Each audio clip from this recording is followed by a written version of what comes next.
Well, hi everyone. Thank you for taking the time to join us. And it seems like anytime I turn this camera on, yeah, you bet there's a cup of coffee very close by. I want to do a quick follow-up to yesterday's video. I was so excited to share that opportunity that I had to ship my car to California and drive in Speed Phenom's track day at Willow Springs Raceway. I want to share with you guys the things that I'm doing, how I'm enjoying my car. Sometimes it's just entertaining for you. Sometimes it gives you an idea of things that you may want to do with your car. So thank you for watching that video. In case you missed it, we'll put a link down below in the description and in the very first comment.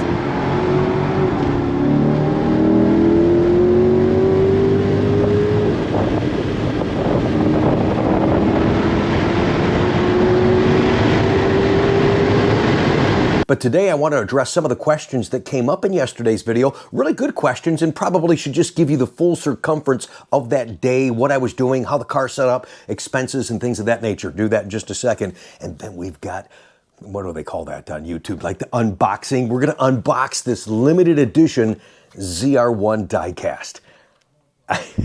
I'm just relentless. I have no room for anything, but I just keep buying this stuff because I really, truly enjoy it. And I buy it because they didn't have that one. So real quick, let's address those questions in yesterday's video. Thank you for making the comments and engaging as you do on this channel. It means a lot to me and to the other viewers. You take the stuff that we're talking about and extend that conversation in the comments down below. So for those of you that don't know what I have a 2023 Z51 Stingray hardtop convertible. It does have the magnetic ride control. And because it has magnetic ride, I have PTM, which is Performance Traction Management. The whole reason that I traded my 21 for this 2023. And I rode in track mode PTM Sport. However, when Austin from Speed Phenom got in the car, he immediately changed that. I'm gonna go on PTM track if you don't mind. For you, yes. It's safer. He's switching my settings already, guys. He's going to race too. He's certainly more capable. I'm in PTM Sport. That's fine. And I totally get it. And he actually did well. I probably should have pushed mine to race one, but I was comfortable in sport. Now, if you're doing low-speed autocross, you know, through the cones and the parking lots and stuff like that, I don't think that you need high-temp brake fluid. It depends on the speeds and the length of the course. Some are longer than others. But for what I was doing at Willow Springs, you bet, I did have high-temp brake fluid in my car. Now, if you remember when you took delivery of your Z51 C8 Corvette, there's a big plastic bag in there with black plastic pieces. That's the rear ductwork that goes on the rear brakes for tracking only, to draw in additional air to keep those brakes cool. Now, if you've been following the channel and my tracking journeys, you remember my non-Z51. I smoked and scorched those brakes. I got my Z51. I warped those rotors in the very first session. Thank you to our friends at PARAGON Performance. Corey got me hooked up with gyro disc rotors. We did a couple of episodes on that. Check out the link down below in the comments talking about the different brake pads and rotors that may work for your driving style. But the gyro disc rotors were fantastic, and he hooked me up with the Carbotech brake pads. I had XP10s in the front and XP8s in the back. And if you're on ParagonPerf.com, try Conti 25 at checkout. I think some of those items might qualify for a discount. The other sponsor of our channel is Solar Performance. And yes, I had the throttle controller on there. Originally, we're going to do a follow-up video on that, by the way. Originally, I got hooked up with them to protect the car from a security measure, but not realizing how much more they could enhance that accelerator. So I had mine on in Sport 5 on the track. Thank you guys at Solar. I loved how it performed. And don't forget, in the very first comment down below of today's video, there was a link to Solar Performance. Use Rick5 at checkout. Anything you buy on their website will get you a discount. And I was kind of sworn to secrecy, but I'm going to tell you now. I don't know if did we leak this out before in the past or not? Chuck told me not to tell you guys, but I'm going to tell you. I did get, what I complained for 2 years for that. I finally got my track alignment, and boy, does it make a big difference. Here's what we did though. We've talked about the track alignment for C8, how you have to disconnect the suspension, move the washers and all that. We left everything where it was, and he did the track alignment. So the full track alignment from Chevrolet would be like a negative 3.0 camber. Mine was a negative 2.6 without moving those washers.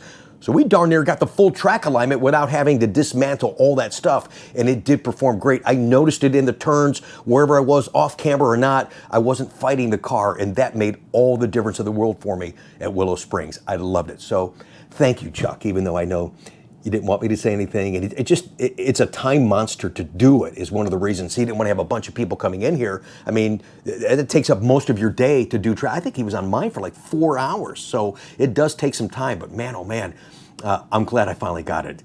Now I want to use it some more.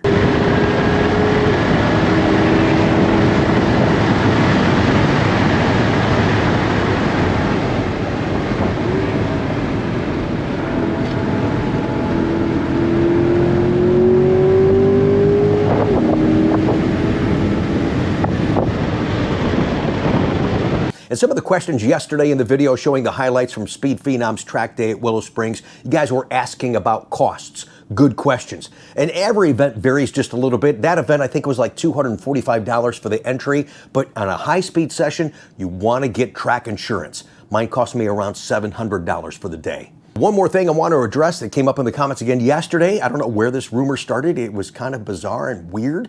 People are asking me, Rick, did you sell your car when you were in California? Shut up! Where the heck did that come from? Not from me. If somebody's talking on my behalf and they think they know me, they are clueless. No intention ever of selling my car out there in California. Simply what I'm sharing with you guys.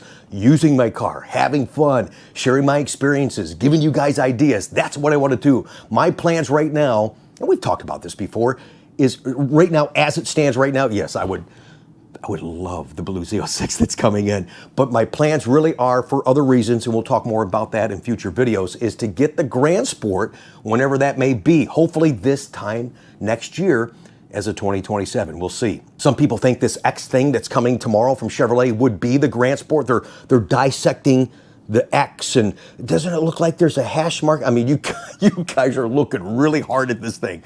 I'm just going to wait and share whatever it is tomorrow and not really give myself brain damage at this point, because it doesn't matter. I don't think it is the Grand Sport that they're going to announce tomorrow. I think it's something to do with the all-wheel drive version of the ZR1. So we'll share it with you here on the channel as soon as GM comes out with that announcement. Speaking of ZR1, let's do an unboxing, just because I am relentless and I'm just a big kid. I'm going to grow old, but I'll never grow up. So thank you for joining us. And I purposely did not open this because I wanted to do it with you guys on the channel. So here it is from Greenlight, a 1/64th ZR1. Do I dare tell you what I paid for this? Because I bought it off of eBay. I paid a freaking ton for this. But it's a limited edition. It's like okay, whatever. Of course, I'm ripping the box. Way to go, Rick. Ooh, ooh, ooh. Can you guys see it down in there?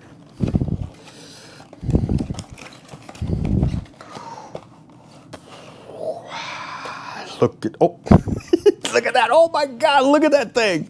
Oh yeah, man, look at that. And of course it has a freaking high wing on it. Why would it not? I guess they're not a constraint for the diecast companies. What the heck? Oh my gosh, is that beautiful though. I don't know if I should. Can I open this up in this thing? Let me see if it's one of those blister packs that you actually can open. Oh, I think it is. Hang on. Oh, it is. Because I'm going to put it back in there. And oh my gosh, it's in another hard case. I'm not going to take it out of this. Limited to 1,999 pieces. The 25 ZR1. Look at that, guys. You know, this is just fun for me. It really is just fun for me. And it's going to sit on a wall and collect dust, but it's still fun for me that I got it. Oh my gosh, I had to share this with you guys. There's the back. Oh, see, it's got the coupe. You can see it's got the coupe top out. Let me just tilt it down like that. Does that look good? Look at that ass end, man. Look at that wing. Oh. Okay, I actually have real work to do. Thank you for watching. Glad to get this bonus upload and answer some good questions again. Thank you again for the engagement on yesterday's video, allowing me to share my passion and experiences with this car, with you and through you right here on our Corvette channel. Please subscribe, hit the thumbs up, and leave a comment down below.